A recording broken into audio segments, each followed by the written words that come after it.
জিতেন্দ্র তেওয়ারির প্রশংসা করেও লাভ হল না, পুলিশের হাতে গ্রেপ্তার হলেন বীর বাহাদুর সিংহ।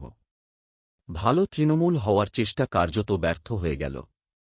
শিক্ষাগত যোগ্যতা ১০ম শ্রেণী। একসময় কাজ খুঁজতে বীর বাহাদুর দিল্লি চলে যায়, কিন্তু সুবিধা করতে না পারায় আবার নিজের এলাকা বহুলায়।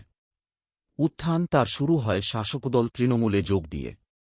খনি অঞ্চলের মানুষের কথায় একসময় নিজেকে শ্রমিক নেতা, বহুলা পঞ্চায়েতের উপপ্রধান এবং তৃণমূলের পাণ্ডবেশ্বর ব্লকের সহ-সভাপতি পদে নিজেকে প্রতিষ্ঠিত করেন।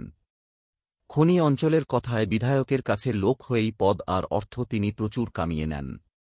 বহু বেআইনি কাজের সাথে যুক্ত থাকার অভিযোগ ওঠে তার বিরুদ্ধে। বিজেপি নেতা জিতেন্দ্র তেওয়ারি ভোটের আগে বারবার অভিযোগ তুলেছিলেন বিধায়ক নরেন্দ্রনাথ চক্রবর্তীর বেআইনি কার্যকলাপের সাথী ছিলেন এই বীর বাহাদুর সিংহ। তার বিরুদ্ধে ভোট পরবর্তী সন্ত্রাসের অভিযোগ রয়েছে বেশ কিছু। ২০১৬ সালে বীর বাহাদুর সিংহ সেই সময়ের তৃণমূল বিধায়ক জিতেন্দ্র তেওয়ারির অতি ঘনিষ্ঠ হিসাবেই পরিচিত ছিলেন। যেখানেই বিধায়ক জিতেন্দ্র তেওয়ারি সেখানেই বীর বাহাদুর, এমনটাই প্রবাদে পরিণত হয়ে যায়। তৃণমূল ছেড়ে বিজেপিতে চলে যাওয়ায় জিতেন্দ্র তেওয়ারির সঙ্গ ছাড়েন বীর বাহাদুর। ২০২১ সালে তিনি বিধায়ক নরেন্দ্রনাথ চক্রবর্তীর অতি ঘনিষ্ঠ হয়ে যান। খনি অঞ্চলের কথায় বীর বাহাদুরের রকেটের গতিতে উত্থান হয়। তিনি হয়ে পড়েন এলাকার তৃণমূলী মাসলম্যান, বিশাল ধনকুবের আর রাজনৈতিক পদের বলিয়ান হয়ে দাদাগিরি করা অভ্যাসে পরিণত করে ফেলেন। ২০২৬ ভোটে হারার পরেই বেপাত্তা হয়ে যান বীর বাহাদুর সিংহ।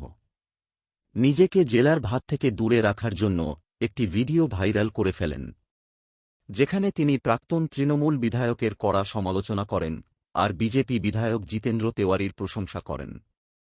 কিন্তু লাভের গুড়ে পিঁপড়ে ধরে গেল, লাভ কিছুই হল না।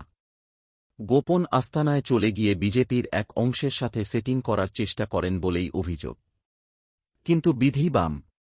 পাণ্ডবেশ্বর ব্লক তৃণমূল কংগ্রেস টিএমসি সহসভাপতি বীর বাহাদুর সিং অবশেষে পুলিশের জালে ধরা পড়েছে।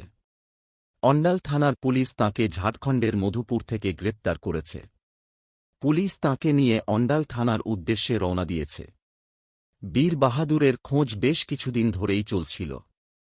তিনি পাণ্ডবেশ্বরের প্রাক্তন বিধায়ক তথা টিএমসি জেলা সভাপতি নরেন্দ্রনাথ চক্রবর্তীর ঘনিষ্ঠ বলে পরিচিত ছিলেন, তবে বেশ কিছুদিন ধরে তিনি আত্মগোপন করেছিলেন।